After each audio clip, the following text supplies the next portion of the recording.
You're listening to the Intercoastal Podcast, part of the Destination Marketing Podcast Network.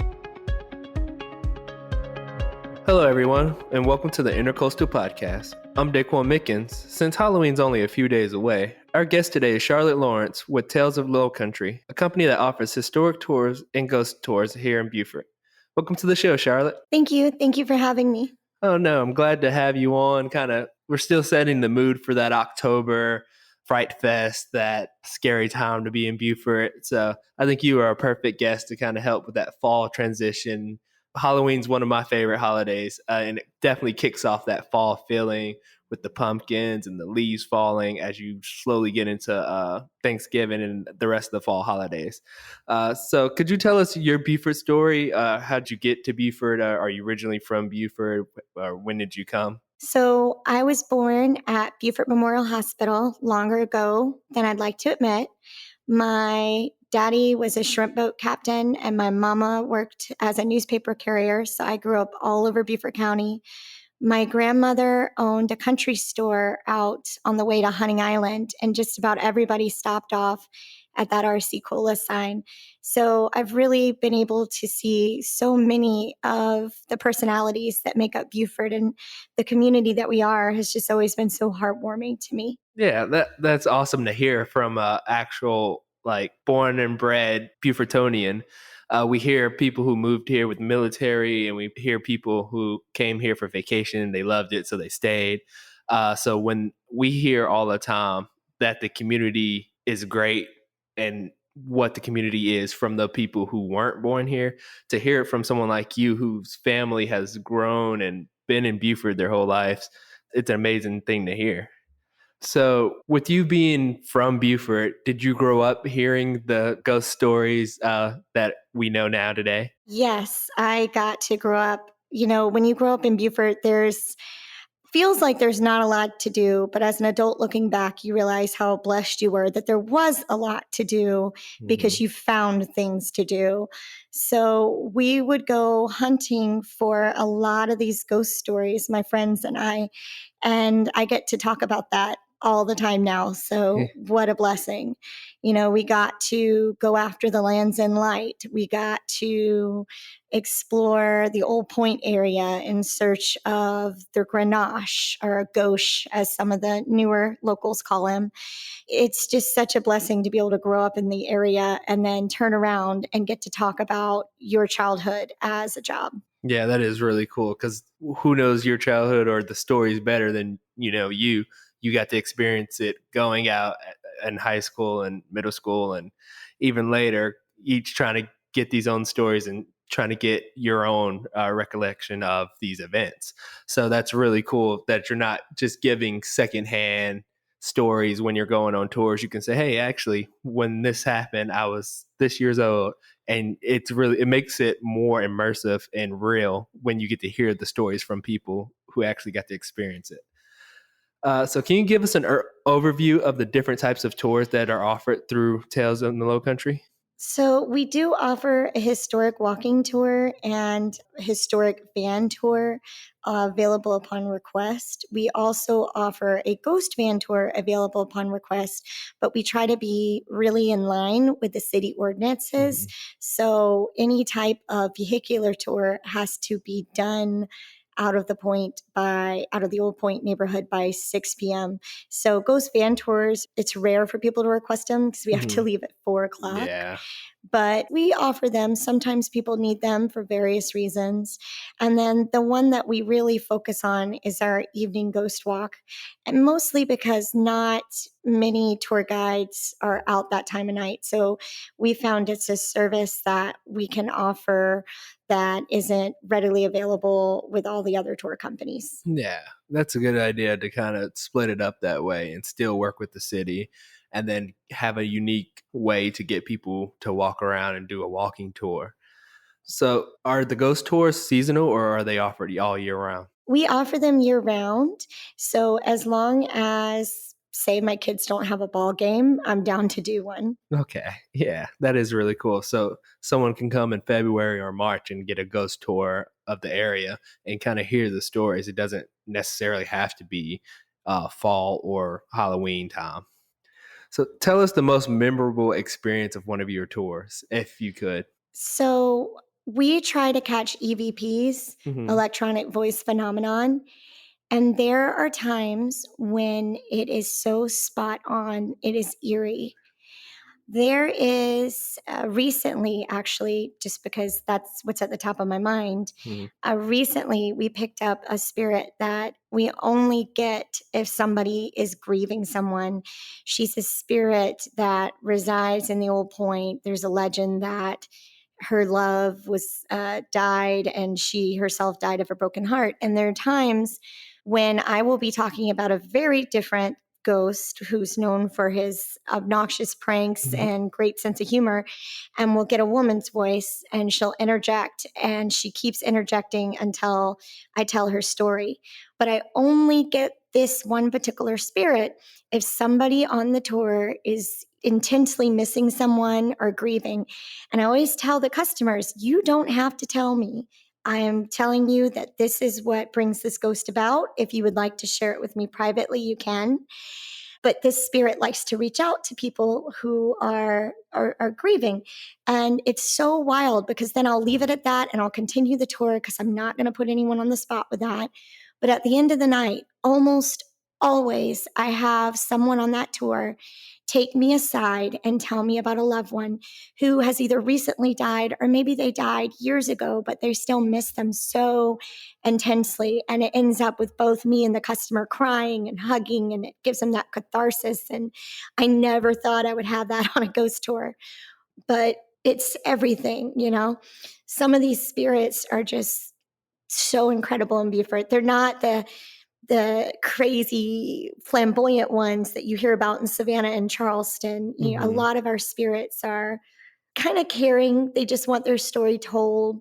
They want it told the right way. They get upset if it's not told the right way. And they just want to be. And I think that is just a Beaufortonian.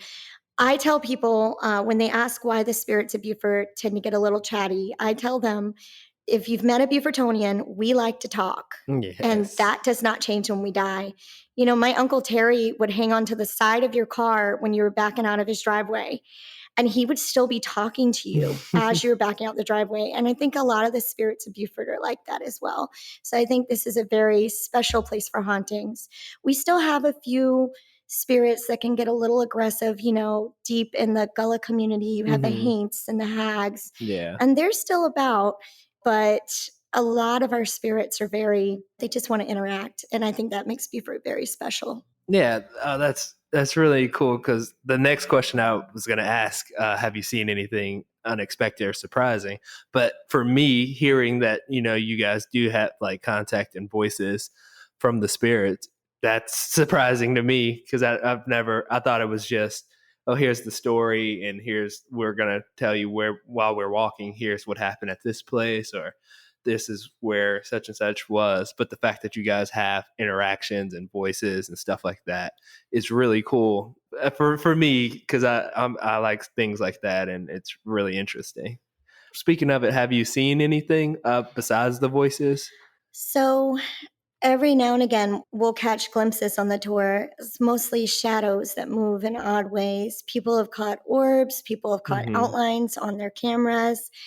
I personally see from time to time. Mm-hmm. It's not, I don't know how to communicate that to other people, Mm-hmm. but I have since I was a child. So I'll catch glimpses of Mm-hmm. them. Nothing crazy, you Mm-hmm. know, to where it would be able to be reliable, but Yeah. you'll see them from time to time, just out and about in the Yeah. area. We recently had Buried Under Beaufort on our podcast. We did a podcast collaboration with their podcast, and they're from Beaufort, and they tell the stories of the ghost in Beaufort or their personal stories of the ghost in Beaufort. And they mentioned the ghost in the at the castle. Have you had any run-ins with the ghost at the castle or anything like that? Many times I've heard rumors. They said that that spirit was exorcised, but he's still there. I remember my mama telling me that I think the late 60s, one of the original descendants of the original owners tried to have an exorcism, but it failed. Mm-hmm. Um, we've caught glimpses of him around the yard. We've caught glimpses of him different places. And I think he's one of the most fascinating spirits in Beaufort because he does whatever he wants, whenever he wants. Mm-hmm. He doesn't seem to follow any of the rules. I guess put that in parentheses because there's supposed to be a paranormal school of thought around most spirits, what they can and can't do, what they're able to get across to us. But he's really fascinating. It seems like every 10 to 15 years or so, he changes his origin story, what he tells people. Mm-hmm. It seems like every year he changes how he died. He once said he moved into the castle because it was the nicest house out there, Mm-hmm. but people have reportedly seen him various other places around town. And there is a really old belief that spirits like that aren't trapped in one specific spot. They Mm-hmm. roam. Yeah. So from what I understand about him, he roams all over Beaufort and comes back to the castle when he's good and ready. The other night I was talking about him and telling a story about him, and a leaf came down out of the tree and it was very kind of aggressive, like went straight into my mouth at an angle, like somebody had tossed it into my mouth. And so it felt kind of like one of his pranks. Mhm. All you can do is laugh it off when he does Yeah. things like that and move on. So he is really just a fascinating spirit in that he's not trapped to any type of timeline like most spirits. But he's still there. I don't know what to tell anybody, but he's Yeah. still there. I know the owners they're not going to do the walkthrough this year, I heard, Okay. because of the bad stuff that happened Mhm. this past Halloween. But the previous owners, or it may have been the ones before them, when my oldest daughter, she's now 11, was Mhm. 3 years old, and she went through that walkthrough, that child went through time and a time and a time again. Mhm. And at the end of the night, the owners at the time, they asked her what her favorite part was. Now she's 3. I have not told her any ghost stories. Yeah. She said the little man. And they said the little man, because they hadn't recreated him. And they said, what was he wearing? And she very proudly said, pink. She had been watching him all night juggling. Yeah. So I think there's more to it than we know. Yeah. And like we've talked about it with other people, they say, when they were younger, and they're credible sources, they've seen the man and, he's a joker and he's a jokester and likes to play pranks and stuff like that. So it's crazy this here, multiple people have run-ins with them and run-ins with different spirits in here in Beaufort. So that's really cool that you guys kind of can tell these stories on these tours. So if someone were to come from out of town and they were really interested in ghost stories, or it's this type of time of the year and they want that like immersive feel, they can get that. So tell us about the specialty tours that you offer, like the Women's Make History tour and the Gullah tours. So those are available upon request. Mm-hmm. Usually people reach out to us, and then what we do is we try to tailor it to what they would like it to be. And then we go from there. Like the women's tour, the reason we started developing that was when we were training. Well, I say we, well, I should say I. When I was training to become a tour guide, I noticed a lot of the tours were geared towards what the men of Beaufort had Mm-hmm. done. And you have to think they didn't do it all by themselves, even Yeah. though women didn't have as many rights or the ability to run for office or do these things. They were Mm-hmm. still big influences on these men, and a lot of times the driving power behind them.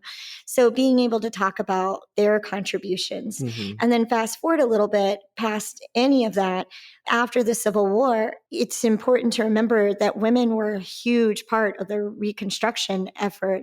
It was abolitionists who came to Beaufort to teach the people who were once enslaved and now almost free, but not quite. Mm-hmm. It was a large number of women that came down to teach them to read, to write, trade Mm-hmm. skills that they insisted on, that these people who had been neglected for so long were capable of so much more than society had thought. I always say these women were unstoppable and they turned the world on its head. You have like Charlotte Fortin, for example, and you Hmm. have Miss Mathers, and and then we find out Harriet Tubman came during Yep. that time too to help out, and ended up becoming an honorary general for one day. So there's so many important women in Beaufort that it just seems silly not to have a tour about them, you Yeah, know? I agree. Their stories should be told, and it's something that doesn't get told enough, especially here in Beaufort. And they always say, "Behind every great man is a great woman." So that's definitely true. Like you said, a driving force behind all these great men were the women, and they don't get their stories told enough. Uh, And then the Gullah tour. So, Gullah, obviously, I grew up around the culture, and it's always been close to my heart because I grew up a child on St. Helena's Island, mhm, went to St. Helena Elementary School, and I was kind of immersed in the culture that way. So, getting to grow up on that side of things and seeing the world from a different point of view, I think, was a deep blessing. So being able to pass on those stories that I heard as a child and the history of it, and also from a historical standpoint, the trials and tribulations that they went through, being able to put that into words and explain that to people who come from all over the world who have maybe never heard of it, I think is really important to do as well. And then to also direct them to Penn Center, the first mhm, school for the newly freed men, where Martin Luther King Jr. wrote part of the I Have a Dream speech, mhm, and to recommend Gullah Grub. And then there's a little shop right next to it where one of my schoolmates, she sells uh, I don't want to say, she sells like oils and scrubs and things made naturally the Gullah way using the mhm. old methods. And I think it's just really important to kind of give people a taste of that, and then kind of like push them to go to the island and see. They won't regret it. It's incredible out there. Yeah, and it's great having someone like yourself who's local and from the culture and have experienced it growing up. Well, So, I'd say I was like, I'm not from it, but I'm yeah, like in it. but Like in it, yeah, I grew adjacent. up around it. Yeah, Yeah. adjacent, adjacent, Y- adjacent. Yeah. yeah, so I would agree. And then for anyone who's looking to go on these tours, what's something they should know or expect when they sign up about one of the ghost tours? Is there anything that they need to know before they arrive? If it's a walking tour, wear comfortable shoes. It is a little under 2 miles. I'm not trying to run a marathon. It's not my style.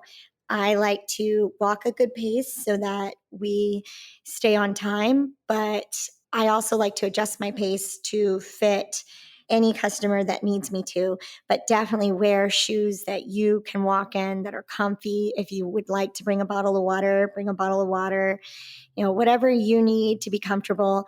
We do have listening devices Mhm, so that I can talk through a little microphone, mhm. and then the customers can hear me through the headphones so that they Okay. don't miss what I'm saying over cars or because I'm not facing them or Mhm.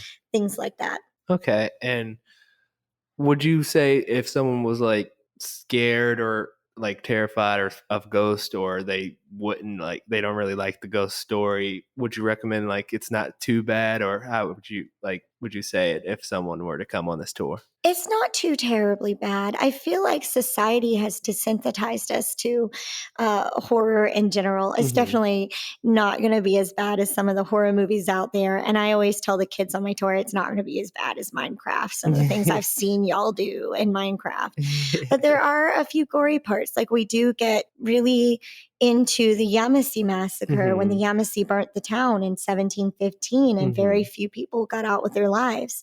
So we talk about them, we talk about those spirits and the sacrifices that some of the townsmen made to save their families. So it does get a little gory there, but I think at the end of the night, we tell you how to protect yourself.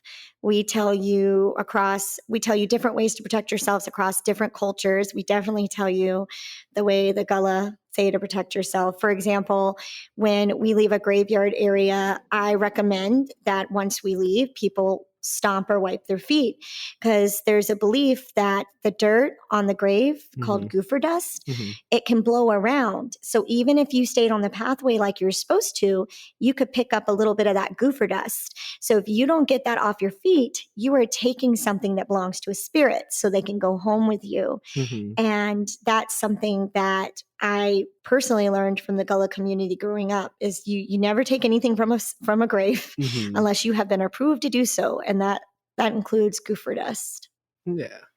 We know that there are Kappa tours that do ghost tours in our area as well. Can you tell us the difference between you two? So the Kappa Tours, the Child Abuse Prevention Association, they've been running for over 30 years. They offer carriage tours and walking tours the last 3 weekends of October. And I have been volunteering for Kappa, doing those tours with them since I was in high school, pretending to be a spirit dancing at a ball. So what's really unique about it is it's all volunteer work. People come from all over Beaufort County to dress up, to be visions, to tell ghost stories. And 100% of the proceeds go to the Open Arms Children's Home. So I have always tried to volunteer my time. And being a ghost tour guide year round, it seems like a bit of a conflict, except I just don't run my tours the same nights they're doing their tours. So I can help them because it's such an amazing cause. The big difference is that theirs is more, maybe I would say, haunted, because you've got the actors jumping out to spook you or say a monologue, while ours have a lot of history to them, along with the ghost stories. And if we have an interaction, it's not me doing it. It's an actual interaction with a spirit. So I think those are the biggest differences. But I've been driving one of the carriages for this event, I think for 21 years now. So giving away my age a little bit. No, you're fine.